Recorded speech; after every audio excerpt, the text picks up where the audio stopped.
नमस्कार। मैं राजेश त्रिपाठी, विधायक चिल्लूपार।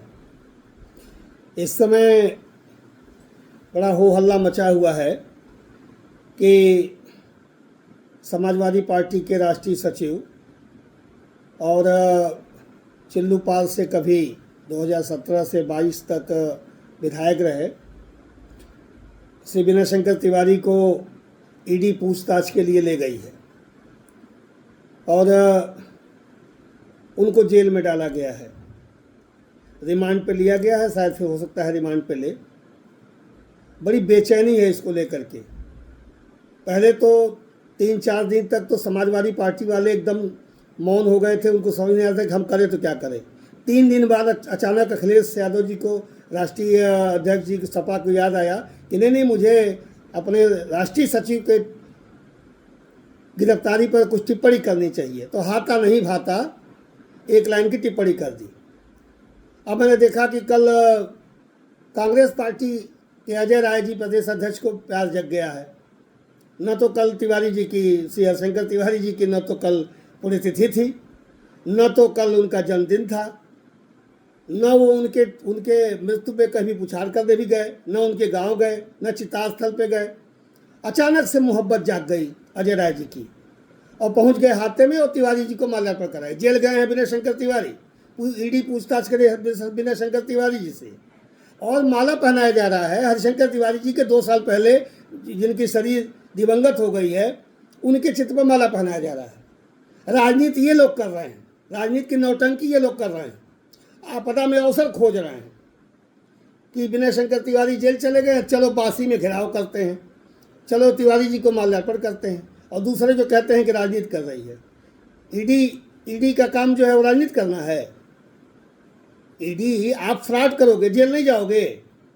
आप एक ही जमीन को 7 बैंकों से बार बार कूटरचित तरीके से फ्रॉड करके 420 करके, और आप जो है उसको करोड़ों रुपए का लोन ले लेंगे, ओवरड्राफ्ट करेंगे, 1200 करोड़ उसको करा देंगे ब्याज के साथ, और ले करके देंगे नहीं। और उस पैसे को आप लेंगे आप किसी और काम के लिए, लेंगे हमको सड़क बनानी है, हमको बिल्डिंग बनानी है, और भेज देंगे उसको जो है वो मनी लॉन्ड्रिंग करके भेज देंगे दुबई, भेज देंगे नेपाल, भेज देंगे विदेश हवाला के जरिए। और जब इसकी जांच होगी तो आप कहेंगे कि मैं ब्राह्मण हूँ, मैं ब्राह्मण हूँ, मैं ब्राह्मण हूँ। इसे ब्राह्मण और क्षत्रिय और वैश्य और शूद्र कहाँ से आ गया? पहले कहते हैं अपराधी कोई जात नहीं होती, आतंकवादी कोई जात नहीं होती, माफिया कोई जात नहीं होती, और जब उस पर एक्शन लिया जाता है तो ब्राह्मण ब्राह्मण ब्राह्मण, छत्री छत्री छत्री, वैश्य वैश्य वैश्य, शूद्र शूद्र शूद्र चिल्लाएंगे। ये जो शुरू से ये तमाशा इन लोगों का रहा, पूरे खानदान का, पूरे हाथा परिवार का। मैं तो उसे अपराध की यूनिवर्सिटी कहता हूँ। ये अपराध की यूनिवर्सिटी जो गोरखपुर का हाथा परिवार, इनको केवल शुरू से ब्राह्मण, अच्छा खूब नौटंकी इन लोगों ने ब्राह्मण ठाकुर का किया, लेकिन इनको राज बहादुर सिंह ठाकुर चाहिए, लेकिन करेंगे ब्राह्मण ठाकुर। इनको गंगा सिंह इनके साथ ठाकुर चाहिए, लेकिन करेंगे ब्राह्मण ठाकुर। इनको रुदल सिंह इनके साथ ठाकुर चाहिए, लेकिन करेंगे ब्राह्मण ठाकुर। इनको बलराम चंद इनको ठाकुर चाहिए इनके साथ में, मगर करेंगे ब्राह्मण ठाकुर। इनको हरिश्चंद्र चाहिए ठाकुर, लेकिन करेंगे ब्राह्मण ठाकुर। आप पब्लिक को बेवकूफ़ समझ रखे हैं क्या?